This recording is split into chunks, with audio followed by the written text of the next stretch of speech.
Good evening, runners, and welcome back to another video from me, That Running Girl. Tonight I am prepping for my first race of the year, which is the Shipston on Stour 9 mile road race. This race is replacing the Not the Roman 9, which was a classic road race, which was about 7.5 miles just outside Stratford upon Avon in Warwickshire, UK. I had run that race for many years, and it disappeared a few years ago off the race scene, but it is back with a new name and a new course, which is 9 miles long.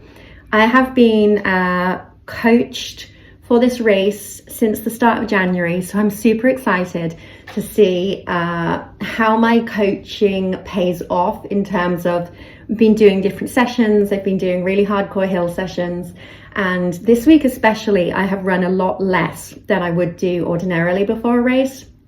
And today I rested entirely, and I'm about to eat my pre-race dinner, which is always corn vegetarian spaghetti, which I just have every night before a race, because it's a really good mix of plant-based protein and carbohydrates, and it just tastes really good, and usually cook enough for the next day so that I can eat it the next day.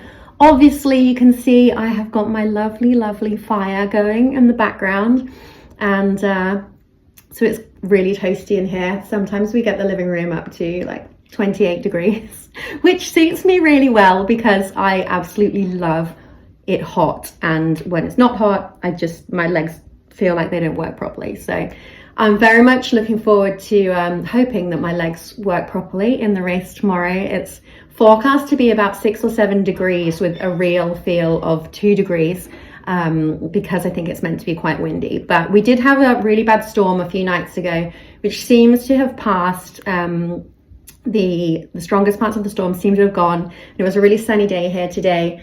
So I'm hoping for relatively mild weather. I don't think it's going to be warm, but I'm just hoping it's not torrential rain and hurricanes, because when I did Silverstone 10K, which was in November, the conditions were some of the worst conditions I've ever run in. So I'm feeling like it hopefully will not be as bad as that. So yeah, I'm just chilling out tonight. Going to have my pre-race meal, and I will do a quick pre-race video in the morning and let you know how I get on.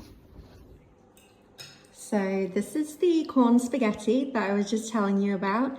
My partner has made some absolutely delicious garlic bread as well, which was just a sourdough pita bread with some garlic and butter that he added on. So yeah, just getting the hydration going and very much looking forward to tucking into this. We have just arrived at the Shipston 9 mile. It is 23 past 9 and the race starts at 10 o'clock. I have literally just gone and picked my number up, seen some friends that are running the race as well, and I'm feeling really good. Keeping all my 16 layers on before the start, and I've looked at the course map. It looks relatively flat, a loop and then a small out and back, and I'm just really excited for this first race of the year and seeing how my coach training and doing something new with the strategy of the race goes. Usually when I do a race, I always go off way too fast in the first mile, and I always absolutely burn out and just end up just dragging myself to the end.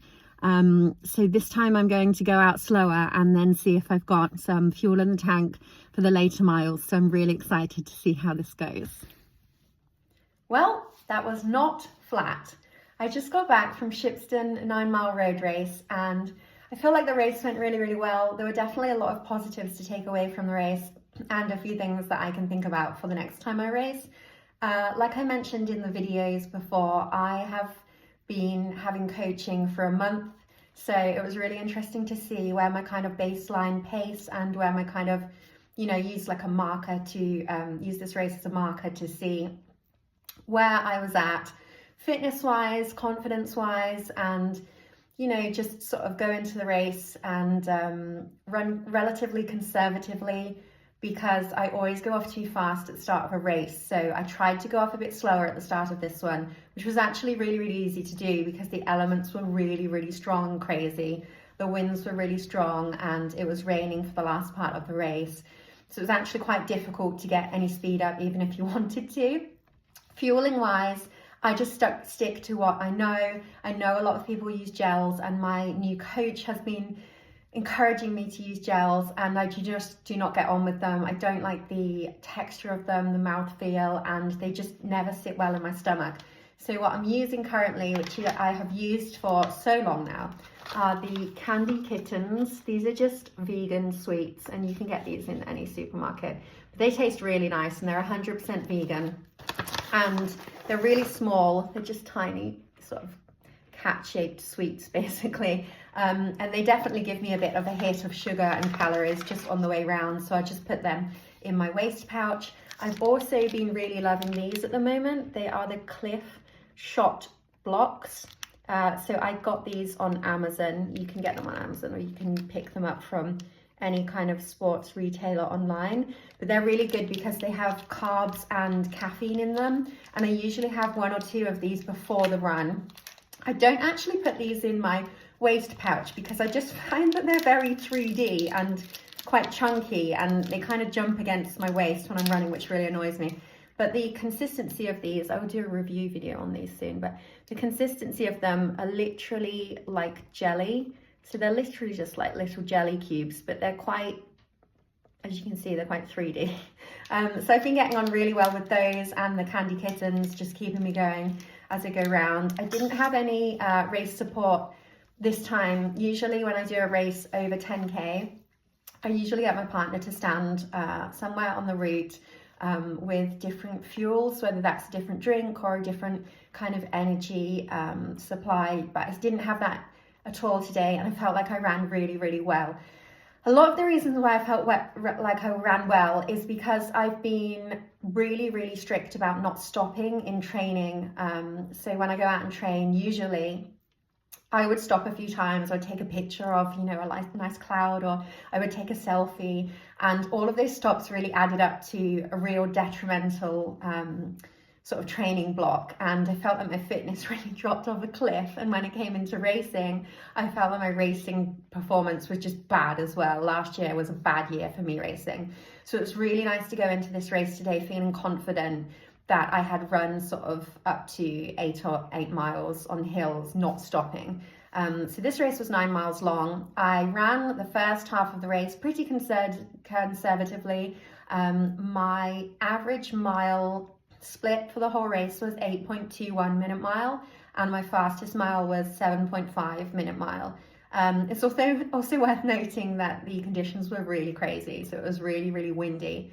And elevation wise, the route was described as flat, but was actually just under 400 feet of elevation. So it was relatively undulating the entire run, which actually surprised me a bit because I went into it thinking that it was flat. But the positives I'm taking away from it are the chronic hamstring pain that I've had for maybe 1.5 years now seem to be 95% better, which I am attributing to the hill sessions I've been doing and the consistent running without stopping and stretching more and taking rest days. So my coaches have put in more rest days than I was currently doing, because I personally think I was just kind of running for more mental health benefits than actually training for races. So this is something that I think is really important to make a video on soon as well. You know, running for mental health and relaxation, or running to train for races, because they're two completely separate things. I was also third vet 35, and I was 14th out of 62 women in the race. So top 25%, I'm really happy with that. Going into 2025, knowing that I'm still only 1 month down on coaching, and yeah, I feel really good about it. When I had, you know, as we all do, I had a bit of a mental stumbling block in the race, probably around the 7 mile mark, which is actually because I got my period yesterday and I had really bad stabbing pains in my stomach. So that is something that I had to deal with in the race, which was less than ideal, but I felt that I handled it really well. And I just feel, you know, 8.2 for a consistent effort, but not an all-out effort. I wasn't running this race all out like a 10K. I just wanted to get round well and strong without stopping. And feeling consistent in my efforts and, you know, just using it as a benchmark for the year on things that I can improve from. And I really just wanted to get the confidence and the enjoyment, the kind of race buzz back, if I'm honest, because the last race that I did was Silverstone 10K in November, and it was insane conditions. It was in a storm and I got really ill from it. I got pneumonia for half a month in December, and I just really wanted a positive experience back again.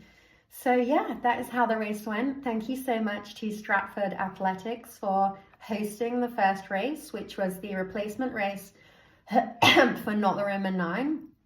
And yeah, my next race will be Winslow 10K at the end of February, where I'm hoping to put my foot down a lot more and run more in the low 7s and high 6-minute miles. So I will document my training on that, and I will probably give you a catch up on how the coaching is going and what we use to track training and performance, and why I specifically chose to use the coach that I have gone with. So well done to anyone who ran this race, and I will see you in my next video. Bye.